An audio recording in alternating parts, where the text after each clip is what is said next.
And as CAADP paved the way for public commitment to financing agriculture, the international community should respond to the UN Secretary General Antonio Guterres' proposed SDG stimulus plan, a plan through which the Secretary General has called richer countries to funnel an extra 500 billion each year towards financing the Sustainable Development Goals, and is calling for the international financial system to be transformed to be fit for this challenge.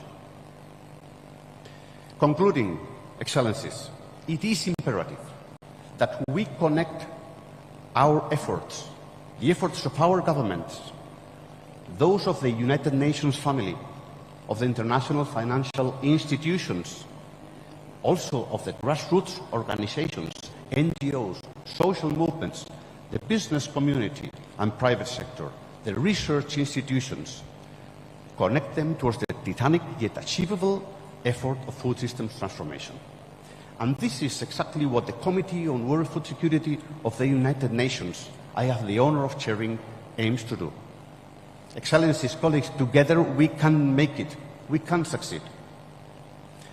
And as I approach the end of my mandate as CFS chairperson later in October, to bear the torch to my successor, which will be a newly elected African chairperson, I wish to conclude my remarks thanking once again Dr. Agnes Kalibata, President of AGRA, all of you ministers and stakeholders here today, and encourage you to keep up and strengthen your leadership within the Committee on World Food Security of the United Nations and elsewhere for a zero hunger and zero malnutrition African-built world. I look forward to seeing you in person in Rome soon at the ministerial segment of the 51st plenary session of the Committee on World Food Security on October 24th, where the committee will deliberate on the impact of this crisis and on the policy responses to this situation towards food systems transformation. Once again, thank you very much indeed.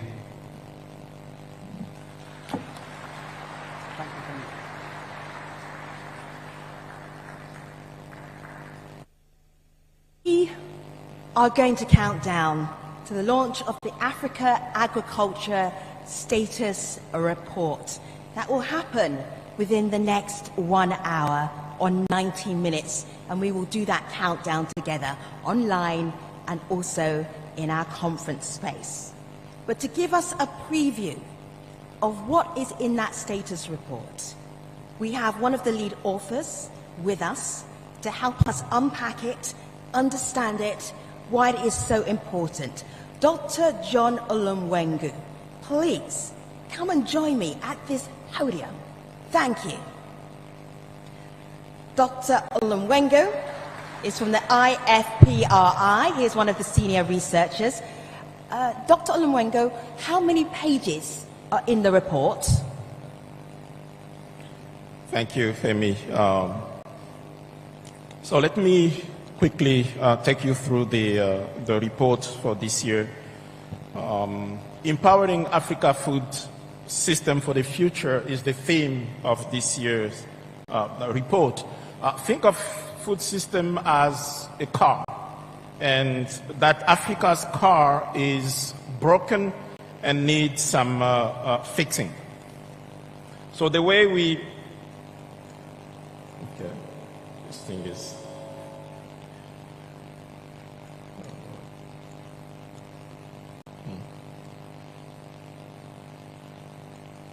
I have some problem, but we can run it through. So what to expect from the report? First, when you look through the report, we took a forward-looking approach, which means that throughout the report, we are trying to answer a very simple question.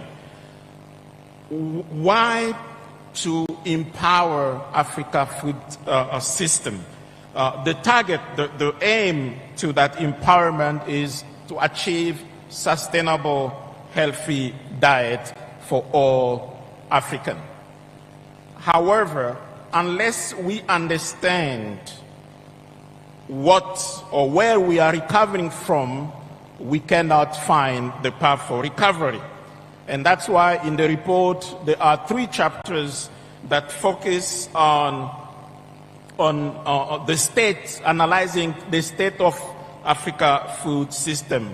Where is Africa with respect to a certain goal? Where is Africa? Where are the point of failures, the point of weaknesses throughout the food system? And let me walk you through some of the highlights. First, when we look throughout the system, from access to inputs all the way to consumptions, Africa food system is failing almost everywhere. But the point is not to highlight the failures, because as far as the report is concerned,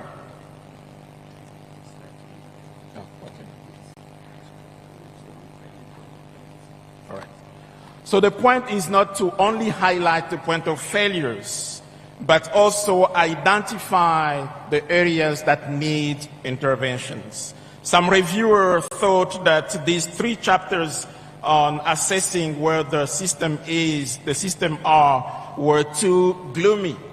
But that's exactly the point. So we didn't want to sugarcoat the fact, but to highlight the point of failures so that we can also point to the key areas of interventions. So there are hope in the report, and the hope is introduced through 2 key drivers. The first one is the African Continental Free Trade Area as the driver of food system transformation in Africa. That the ACFTA is a single continental market with a population of about 1.3 billion people, with a combined GDP of $3.4 trillion. Based on a recent study by the World Bank that came out last year, Africa is expecting to double foreign direct investment under the agreement. And the same is also will expect to happen in terms of real income. Real income will increase by 9%. It is true that the agreement is not all about food system, but the question is how African food system can leverage this boost in terms of demand.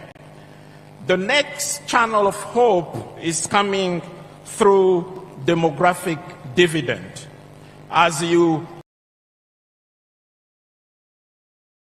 The continent will add 200 million people, and by 2050, 800 million people. And I know there are the highlights that this may be a ticking bomb for Africa. But as far as the report is concerned, we took a different view, looking at this demographic dividend more as an opportunity that can happen if we invest in labor productivity, in human capital, invest in technology, invest in knowledge and innovation. As someone put it, that if the right investment in labor productivity are made, human capital could be the Africa's greatest asset. But of course, as I said, the potential in the agreement, the potential in demographic dividend are not enough unless we invest. And one of the key areas in the report that we are highlighting is investing in knowledge and innovation. We need to invest in how we can produce differently, package differently, store differently, distribute differently. All of that require additional knowledge and innovation. And one that I wanted to highlight here is the digital revolution to empower Africa's system for the future. It's already happening. Digital revolution is not only improving communication, but it's also transforming businesses, transforming education, transforming health. So the idea is, how can Africa leverage this digital transformation to boost, to empower its food system? The food system of the future will be driven, will be led by the youth. And so we need to make it attractive, we need to infuse a degree of technology into food system, and through digital transformation. Investment in knowledge, investment in innovation, digital transformation, all of that will require financing. And when you look at the food system as a whole, I think the financing component is the weakest link of the system. And this is where we need a change. When we call it a financial shift is needed. Less than 5% of total credit portfolio volume in most African countries is invested in agricultural sector. Many African countries are still failing to achieve the Maputo Declaration, Maputo Commitment, Maputo Declaration. Less than 20% of funding need for African agriculture SMEs is met. So we need innovative financing, from microfinancing for small orders farmers to public-private partnership. We need refreshed, accessible, and sustainable financing model to empower Africa food system. So let me finish with this, that the challenge faced by Africa food system provide a clear call for a concerted response from government, the private sector, communities, and individuals alike. This is not a one institution show, a one-man show. It has to be all of us coming together. We cannot expect a resilient, sustainable, and inclusive Africa food system for the future while we continue business as usual. The time for action is now. Thank you.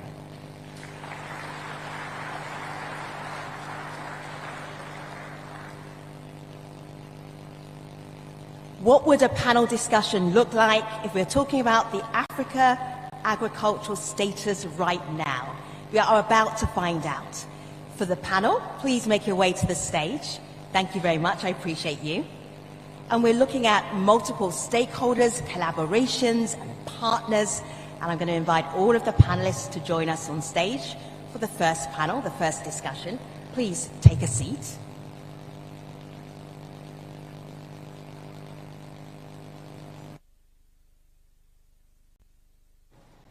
Dr. Schengen Fan, Dr. Simeon Ewi, Ms. Daj, Professor Braun, Mr. Kasiri. Professor Braun, sit a little bit closer. Very good. I am going to ask you one by one to do your full introductions in one sentence. Is that possible? Let us start with Dr. Fan. Good to see you, Dr. Fan. Please say hello to our delegates in the room and also online. Well, I'm Schengen Fan, Chair Professor at the China Agricultural University. So why I'm here? Because the challenge we face today is global. And the solutions must also be found together. So that's the reason why I came very far from Beijing to attend this conference. Dr. Wee, so good to see you. Caribou, welcome, good morning. Press your button on your microphone and in one sentence tell everybody who you are, why you're important to be in the very first panel of our Food Systems Forum. I couldn't hear very well. Can you repeat that one? The sound. Can you repeat? Oh, yes, absolutely. Very easy question to start off with. Yeah, okay. Introduction. Thank you very much. Yeah. So,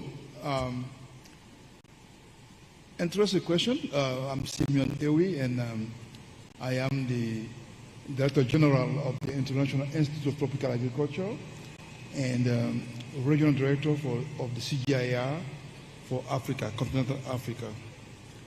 I'm here today because I want to be able to talk about the importance of leveraging science for improving food systems in Africa. It's very important. Science is important because to be able to bridge the gap between the needs, okay, and what's available, you need science. So that's what I would like to talk about. Looking forward to it. Ms. Darge, good to see you. Please greet the delegates. Good morning, everyone. My name is Sodfa Daji. I'm the Program Director of FULEAD, the Africa Youth Leadership Program, which is a joint program of MS Training Center for Development Cooperation and East African Community Secretariat in Arusha. And I'm here today because I want to highlight how important and crucial is the role of youth in food system transformation. Thank you. Professor Braun, it is good to have you here on stage. Thank you for bringing your work with you. I love that you're on stage with a laptop. We are rolling up our sleeves, ready to work immediately. Please greet the delegates. I promise I do not make emails from here. I'm Joachim von Braun, professor at Bonn University, member of the AGRA board. I'm here because you are here to meet friends and colleagues who care about the future of food and agriculture in Africa. Mr. Kasiri, welcome. Please greet the delegates. Thank you very much. Good morning. My name is Omid. I am an aspiring successful farmer, which is why I also double hat as the leading McKinsey's agriculture practice in Africa. I was reminded last night at the airport by one of the other delegates that if you have a passion or commitment for agriculture and food on the continent, then come rain or otherwise, once a year, this is where you are going to be. But I'm also really inspired by some of the incredible things that many of the delegates are doing and excited to be part of that. Dr. Fan, if we are looking at lessons learned from other regions that have transformed their food systems, what can we learn that we can apply to this beautiful continent of Africa? I have 3 points and 3 brief messages all together. Number one is the countries must take on agriculture in the earlier stage of development. This is a lesson we learned from Asia. China, India, even Vietnam. You know, in the 60s, 70s, during the Green Revolution period, these countries invested more than 10% of their national budget to help to promote agricultural growth. CAADP target is still 10% budget allocation for 6% growth. I think Africa must take this on.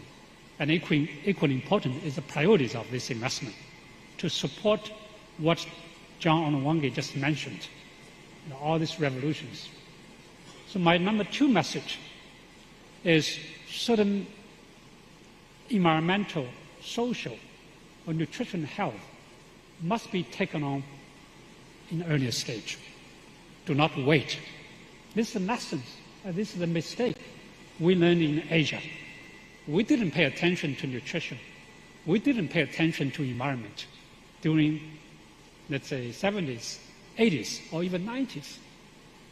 So now today we try to fix the overweight, obesity, environmental problems, climate emissions. It is very costly.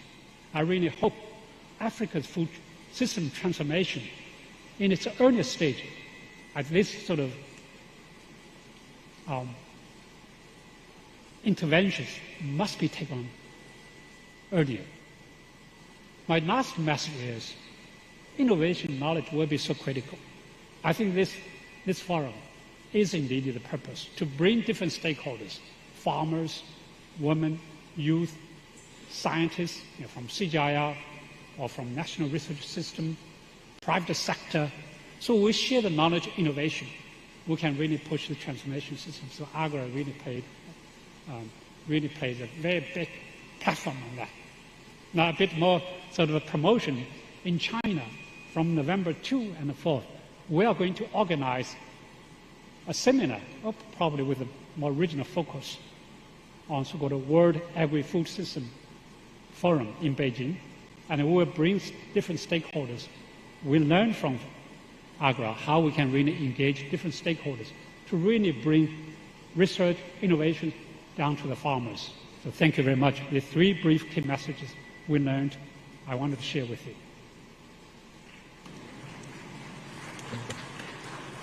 Professor Braun, you look so thoughtful right now.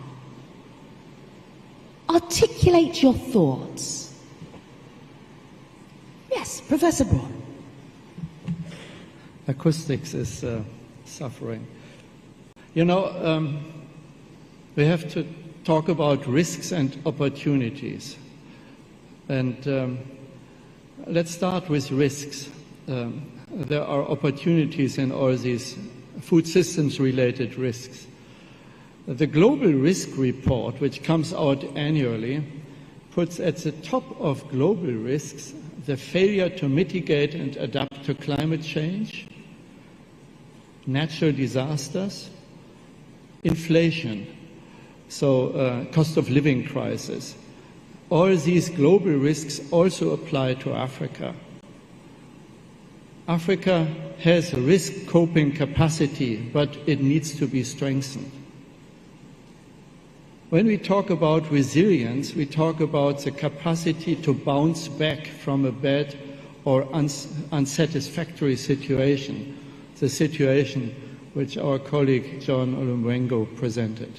And he presented also already what needs to be done to bounce back. Let me amplify. Resilience requires, in the climate area, 3 things: mitigation, adaptation, and transformation.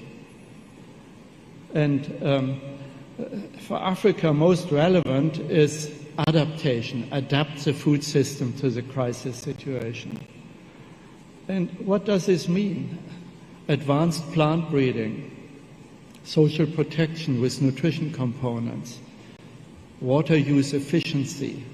So those are key examples. In our report, we say on resilience, essentially 3 things. Strengthen the capacity to grow the food markets, because no resilience without functioning trade and markets. No resilience without enhanced productivity. So markets and productivity, that is where AGRA comes in and serves smallholders and traders. But also ensure access to safe and nutritious food for all. That's a broader social protection agenda. So in sum, mitigation, adaptation, and transformation. Transformation of the economic system to a bioeconomy, as the East African community of countries has already done 2 years ago. Yes, resilience. I very much agree with Dr. Joachim von Braun. So because of the shock we have faced for the last several years, climate change, droughts, floods, diseases, including COVID, and obviously geopolitical struggles. So the global food prices have been very vulnerable, very volatile, and we must work together, including the UN Secretary General, to negotiate some of the deals. And as I said, we face common challenges, and the solutions have to come together. Not to, right now we have seen countries begin to use export bans again. This is the lesson we learned for the last several decades. You do not use export bans to restrict the exports at the cost of your farmers, to benefit your consumers, and at the cost of your neighbors, and to benefit your own country. So we must stop this silo approach. If we are talking about practicalities, Dr. Owe, of transforming Africa's food systems. We have to be inclusive if we're talking about stakeholders, so producers and consumers. How? How do we focus on that? No, thank you very much, Femi, for this important question. We just heard the brief report on the African Agriculture Status Report, and I think I invite everyone to look at it. But basically speaking, I mean, from reading it, there are three areas of focus that I was able to retain. Policy reforms, I mentioned it, development of infrastructure like roads and storage facilities, and adoption of technologies. So your question, Femi, is really how the transformation can be as inclusive as possible. I think it's critical. A few points there that I would like to make. Number one, I think we need to have equitable policy reforms. That's important. And what will be the target? The gender, the youth within the food system need to be targeted. That's how we'll be able to really address, ensure that the 250 million smaller farmers who operate on small plots can benefit from the system transformation. That's number one. The second point I want to mention is also empowering them through skills and knowledge. I think this is also critical. Now, between now and 2050, we're talking about 2.25 billion people in Africa. Now we're talking about 1.3 billion.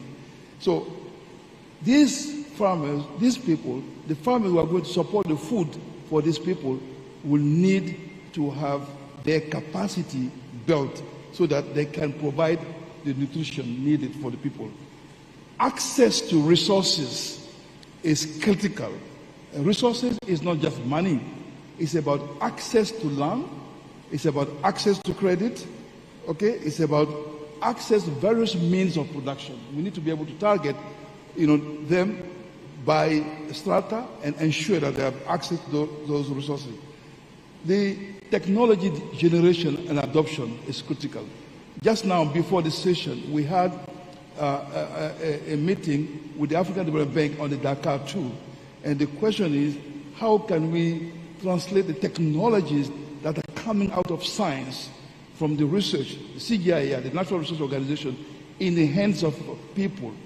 And that's where, again, we need to ensure that programs are developed so that technologies that are on the shelves, tested, proven, can actually be in the hands of those who are producing. I think it's critically important. I have much more to say, but let me stop at this point now and to say that, and I'll come back to these other points, but there's a lot we can do to make the transformation of food system very inclusive going forward. Thank you.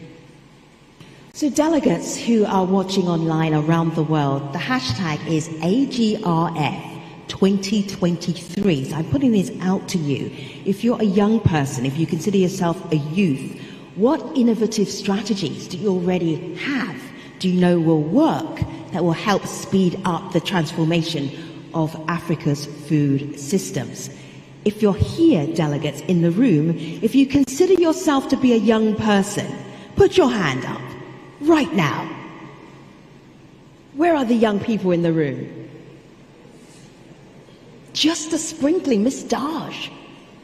I am asking you about what is it that the youth of the African continent can do that's innovative to help speed up this transformation of the food systems on the African continent. Just a handful of youth in the room, but I know there are many more who are participating in the forum in the next 4 days. Innovation. Please tell us. Thank you very much. I think for innovative strategies, I would like to hand over to the youth of the room because they have great stories, which is their stories. But from my side, I would like to outline what came out from the report and some of the insightful points that came out from the other panelists and speakers. Because when we look at the challenges, we look at the challenges from a youth perspective. So there are many youth-led organizations that are doing great work when it comes to food system. We have AgriTerra, we have innovation models such as Farmerline, and we have other organizations, including mine, just to outline the work we do, that really supports young people in food system and capacitate their skills and supports access to capital.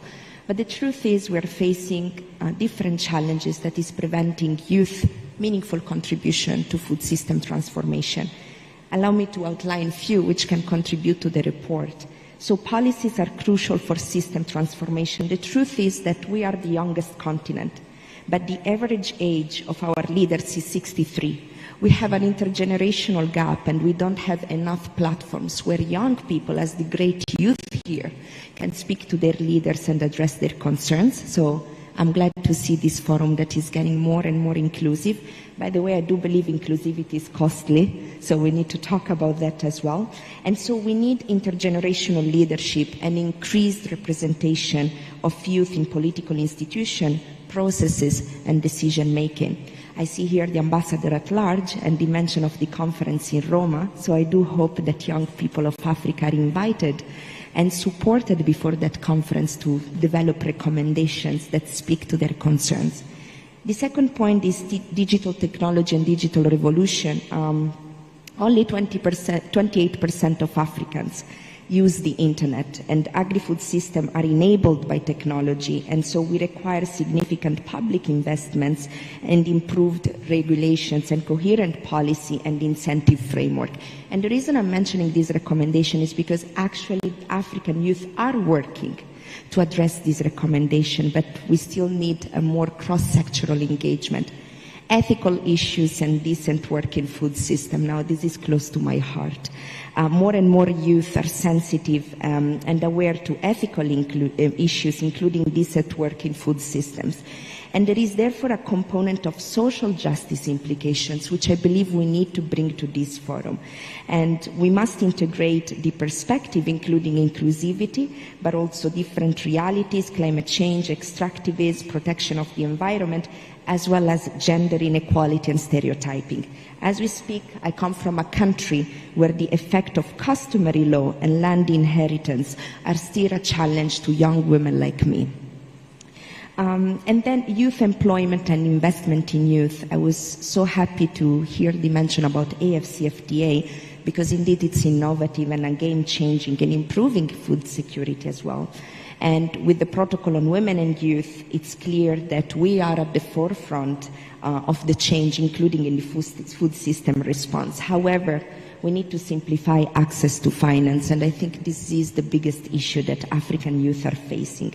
And so my three recommendations are intergenerational leadership, policies that consider Africa digital revolution, ethical issues and decent work, and access to capital and sustainable funding to enable youth crucial contribution in Africa's food system transformation. Thank you.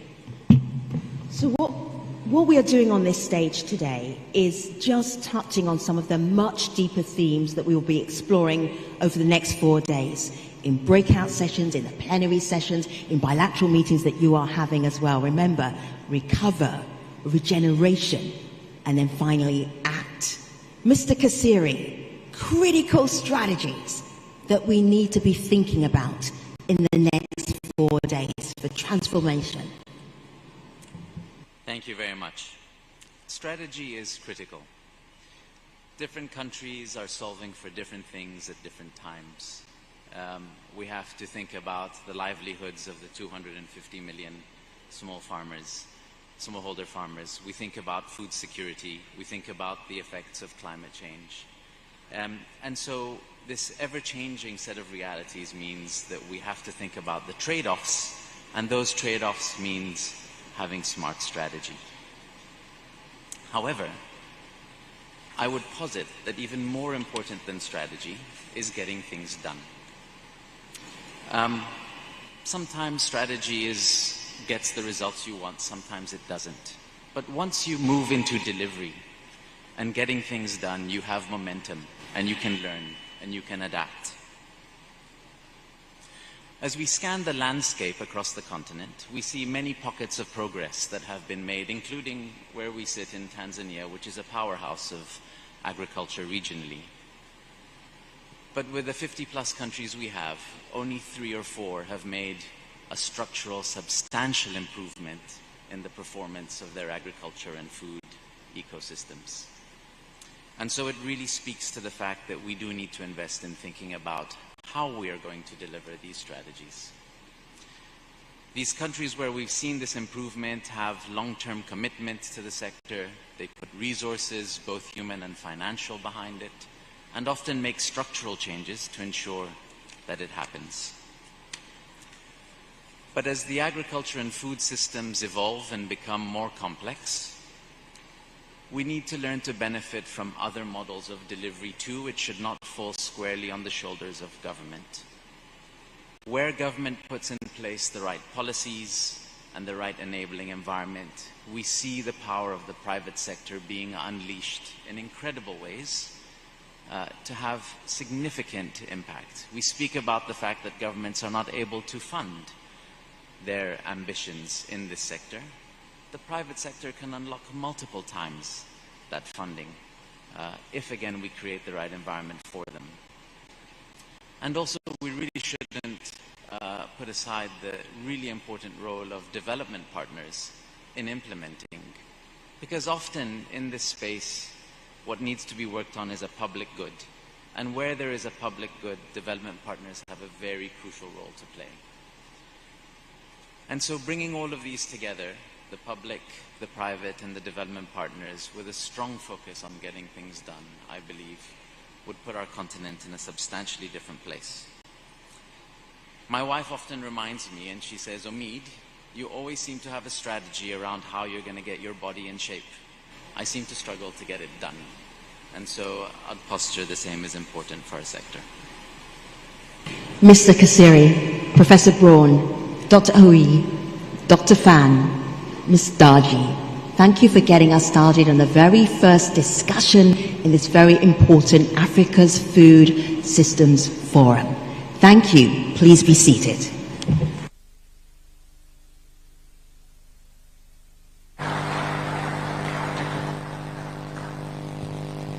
Thank you. Ashe, thank you. I'm being greeted in Yoruba.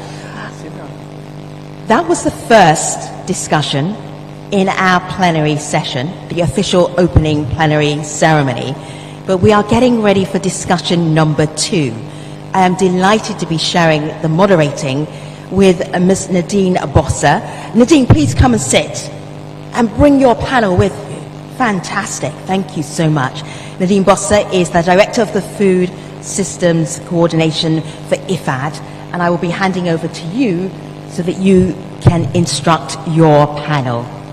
Nadine, thank you.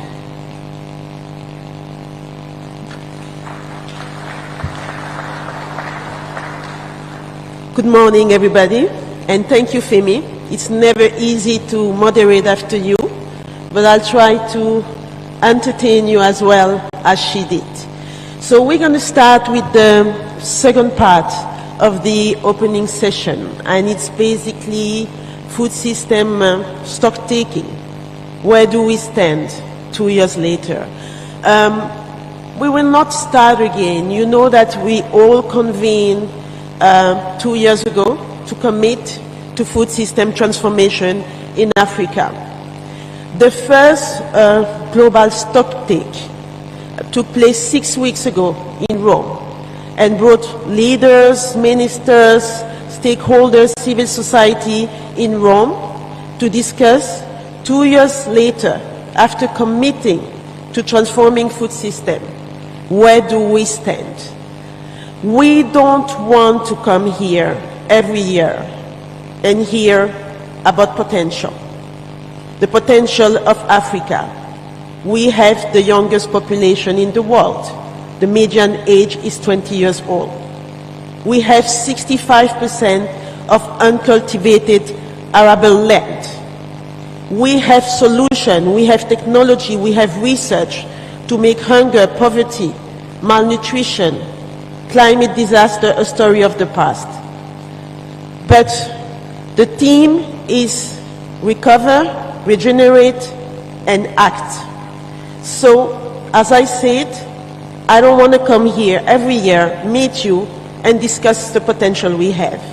Because when the potential never materializes, it becomes an issue. So in this session, we are going to discuss what have we done 2 years later. And we will have two distinguished speakers to frame the discussion. Let me call first Mr. Lawrence Haddad to the stage. And many of you know him. He's the Executive Director of the Global Alliance for Improved Nutrition. He's also a renowned thought leader on nutrition and also the World Food Prize winner. So I think you have exactly the right person to start framing the discussion. Lawrence, the floor is yours. Thank you, Nadine, and it's great to be back here. The question that Femi asked the previous panel was a great question, and she asked us, why are you here? So my answer to that question is, this is the place I learn the most every year. This is the place I learn the most, and this is the place where I feel like there's the biggest openness to learning and sharing amongst the participants. So this is where my heart gets lifted up the most every year. So I'm delighted to be back here. The task I was given in a few brief minutes was to make some points about critical parameters for food system transformation. So I have 7 very quick points.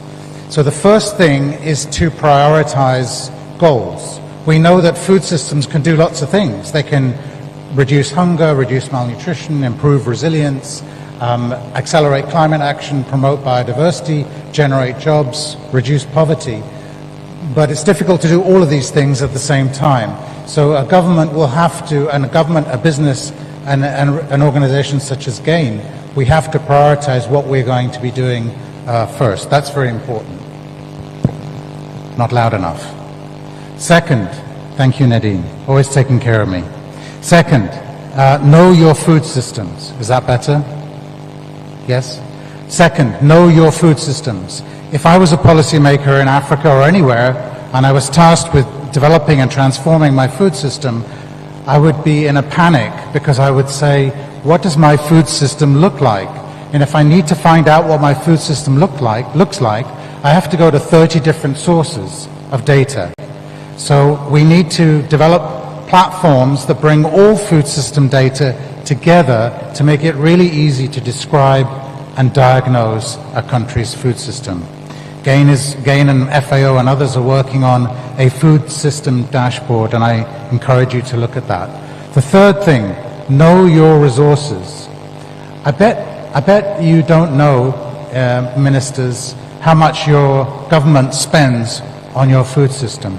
I bet you, MDs and CEOs, you don't know how much your company spends on food systems. That's because budgets are not constructed around food systems until now. We have the 3FS initiative led by IFAD and the World Bank and others, which is a tool for mapping what you spend and where you spend it, which sectors, which regions, which objectives are being promoted by your current spend. That'll help you figure out where the gaps are and where maybe you're over-investing. I am a big believer in the fact that there's a lot of resources in the food system, but they're just pointing in the wrong direction or they're misallocated. Fourth, develop a plan. Food systems are complex, lots of moving parts, lots of stakeholders. As Omid said in the previous session, strategies and plans aren't everything, but developing a strategy and a plan will help you think through the issues that you need to help through. And I note from the stocktake in Rome a couple of months ago, 37 African countries have a plan, which is fantastic. But that also means that 18 do not. And if you don't have a plan, I think it's really challenging to transform your food system. Fifth, align policies. When you work across sectors, it's really easy to develop a policy that's fantastic for hunger reduction, but is terrible for environmental protection. or you develop a program that is great for income generation but terrible for resilience, or you develop something that's good for nutrition improvement but is not so good for the environment. If you don't have a way of assessing the coherence of your policies, you're going to be in trouble. And again, I know Academia 2063 is doing some really interesting work on developing a policy coherence tool. 6, develop an ecosystem of support. Governments are obviously key. They set the tone, as Agnes Kalabata said 2 years ago in the Food System Summit. They set the tone, but they can't do everything by themselves. They need an ecosystem of support internally and externally. But we in the ecosystem, we have to make sure this ecosystem is not one of cacophony, but one of symphony. It's not chaotic, but it is coherent.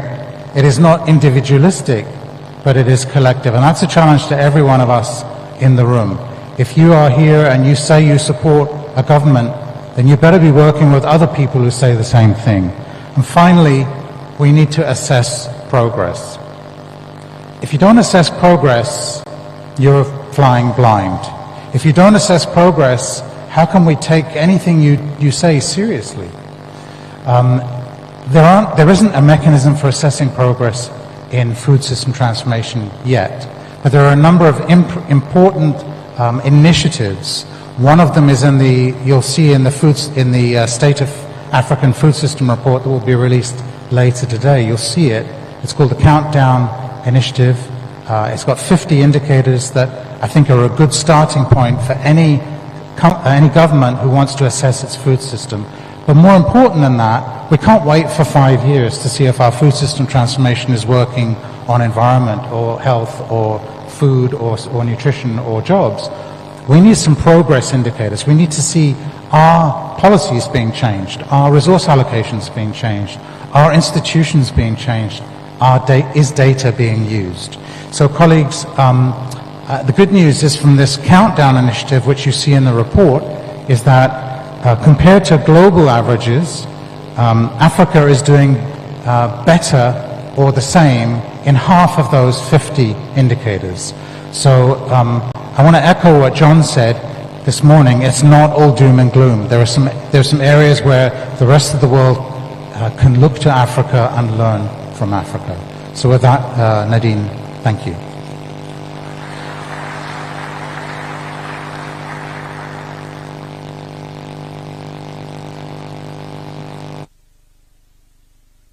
Thank you, Lawrence. And he started enlightening you on the critical parameters for the food system transformation in the region.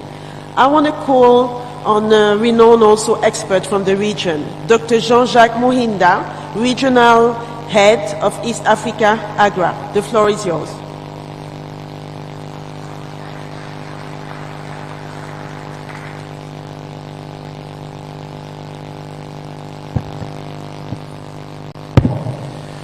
Thank you, Nadine, for the opportunity, and good morning, everyone. So let me pick up from where the previous speaker has just stopped, and actually agree that we are during this conference discussing Africa's food systems transformation in a global challenging situation. And I tend to agree with John that there are actually solutions. In fact, African agricultural transformation and food systems transformation journey in the recent years has been slowed down by multiple shocks, all the way from COVID-19, climate change, and the conflict in Eastern Europe.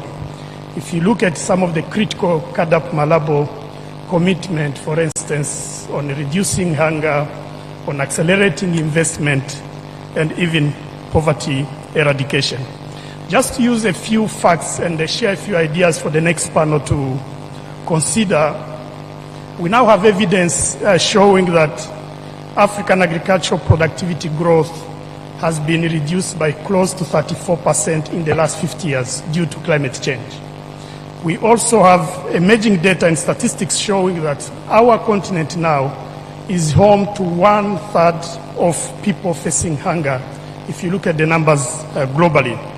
And the population from this continent that's going to be affected by different climate change hazards in 2050 is going to be close to 1 billion under the 2 degrees Celsius warming scenario.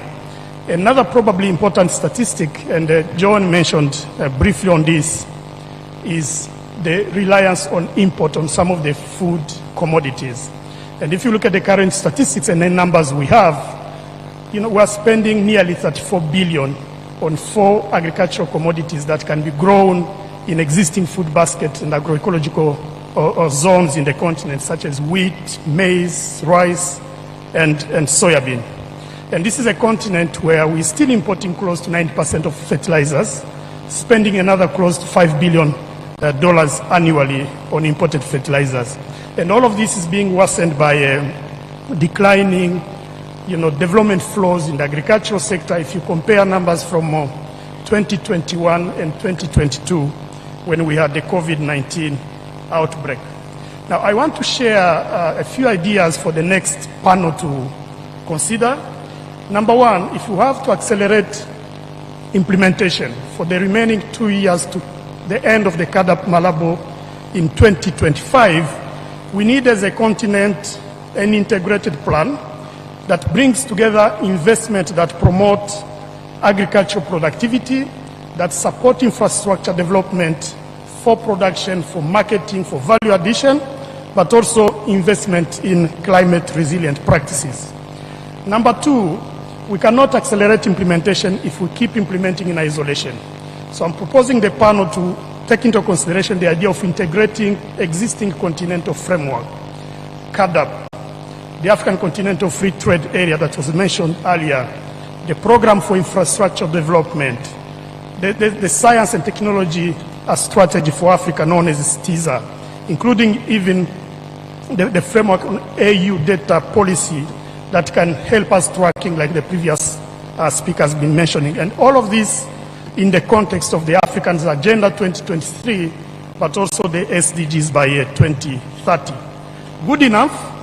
The African Common Position Paper on Food Systems brings all these frameworks together and outlines key priorities and ambition with the expected impact to actually achieve a 1 trillion food industry that provides not only sufficient nutritious food, but also enhances supply chain infrastructure and also creates work opportunities for youth, especially for young women.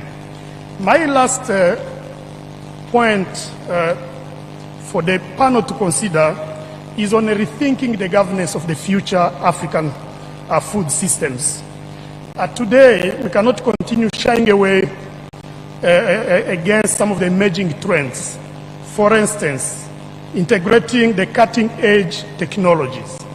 We have been hearing about the artificial intelligence, digital technologies, blockchains, e-commerce, and many others. Number two, an integrated plan has also to take into consideration the age, the generational, and the gender employment gaps that exist in the continent today. Of course, taking into consideration food systems approach, but also climate change shocks, water and land degradation.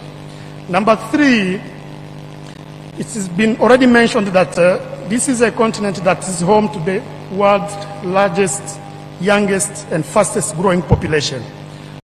One of the speakers mentioned about 25 billion in 5 billion